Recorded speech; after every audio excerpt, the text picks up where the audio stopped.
Yo, what's up, family? Before we start the video, please leave a like, subscribe, and share any and everyone that you can. Just get out there a little bit more. With that being said, let's get right to the video. And I don't know. I don't know. The Knicks and the Timberwolves, a bomb came out with NBA news this late Friday night. The Knicks are trading for Anthony Towns. He will send Anthony Towns to the Knicks for Julius Randle, Dante DiVincenzo, and a protected Detroit Pistons first round pick for this upcoming draft. I don't know, man. I don't know. So for the Knicks pros, you gain Anthony Towns, who you gain shooting, right? You gain a lot of shooting, and you gain a center, a position that you have not filled correctly since losing Isaiah Hartenstein to the Thunder. Cat is a center. Cat is indeed a big man.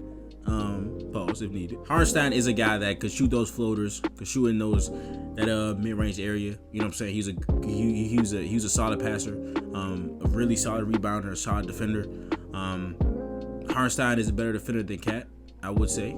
I would say that I'm not totally familiar about Cat's all-around game, especially in the regular season last season. From the eye test, I would say that Hartenstein is a better defender than Cat. Also, Cat may have been misplaced.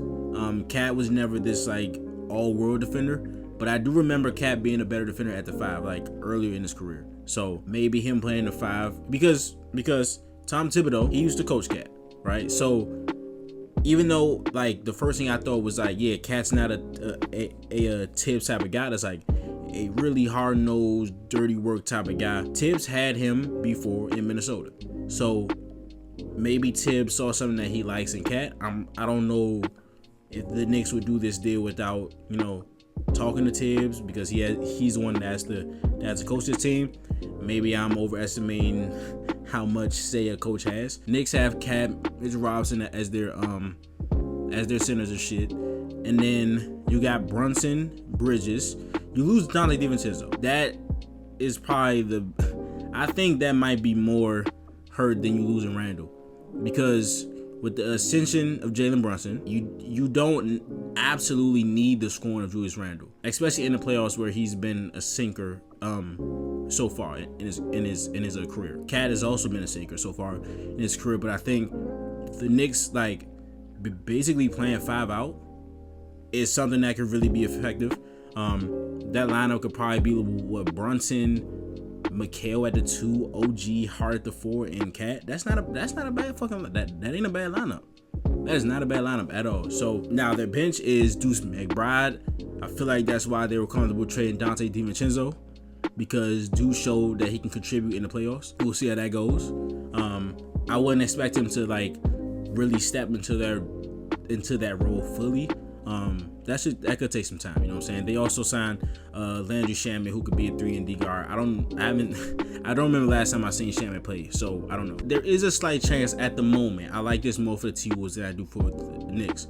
Part of that is Anthony Towns has a very huge contract. He's owed $49 million this year, about $53 next year, but I know for a fact his last year of his deal, when he's 32 years old, his age 32 season, he's owed $62 million, not dollars, 62 M's on a player option. What do you think a 32-year-old center is gonna do with a $62 million player option? Now they can restructure it. Cat probably would love to be with that team, and he can restructure, and they could either do less years, more money, or same years, less money. I don't know, but at this moment, right, Cat's contract, he may not outplay his contract.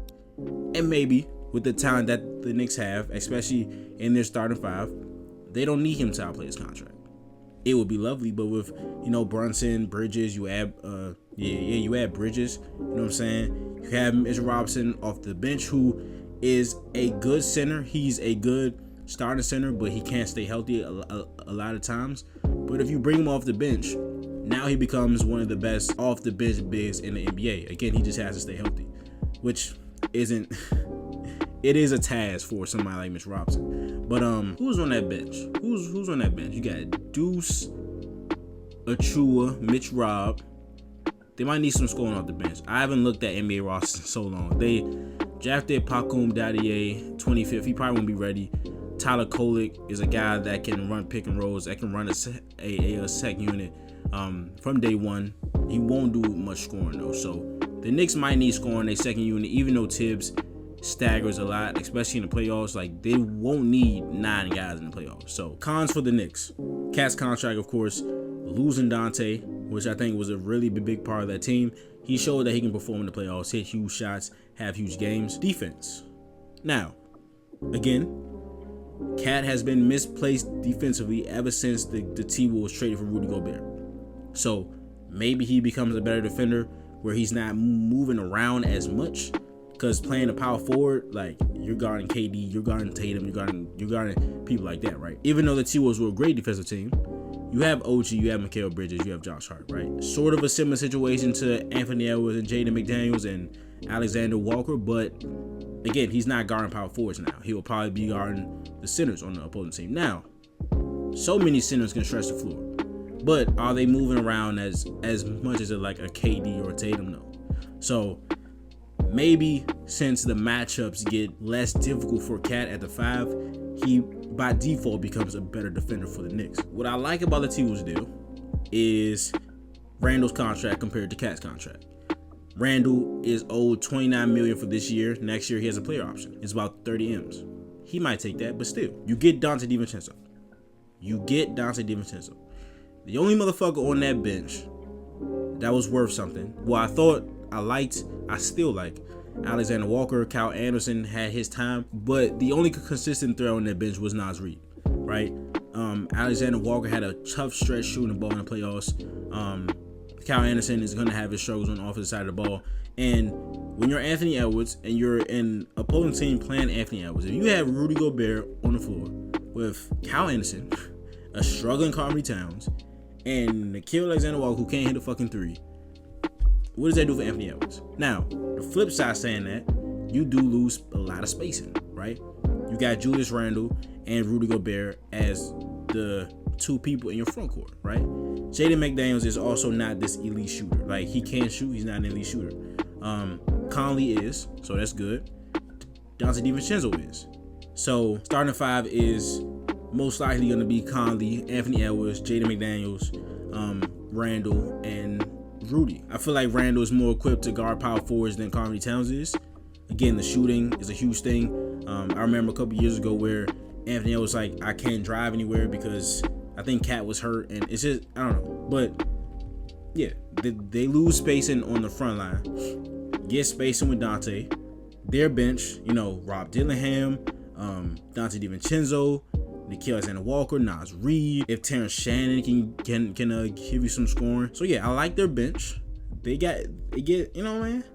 I kind of like the T-Wolves bench. I kind of like that. But yeah, you get Dante, you get Randall. Now another point as to why the T-Wolves may have done this deal is because they don't have playmakers. Anthony Edwards is their best playmaker just strictly because he's their best scorer, right? They don't have a real passer. Conley is a veteran point guard, can pass the ball, can set things up, but Randall damn near comes in as their best pure passer.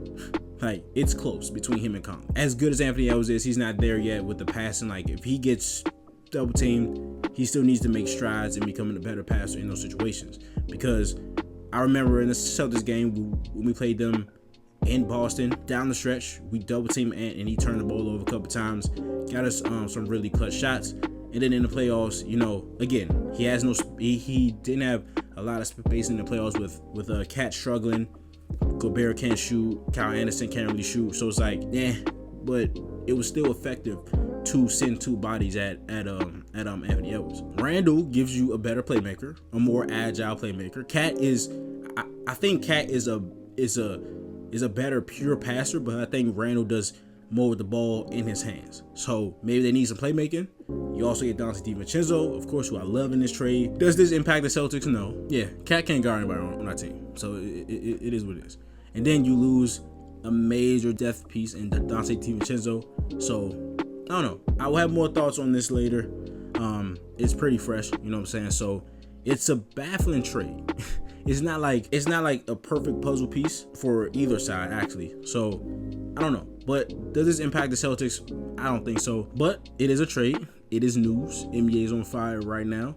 Some news. I'm gonna edit this video and I'm gonna take my ass to sleep. But If you enjoyed the video, please do like, subscribe, and share to any and everyone that you can. This video out there a little bit more. I will see you guys in the next video. This is Nick. Peace.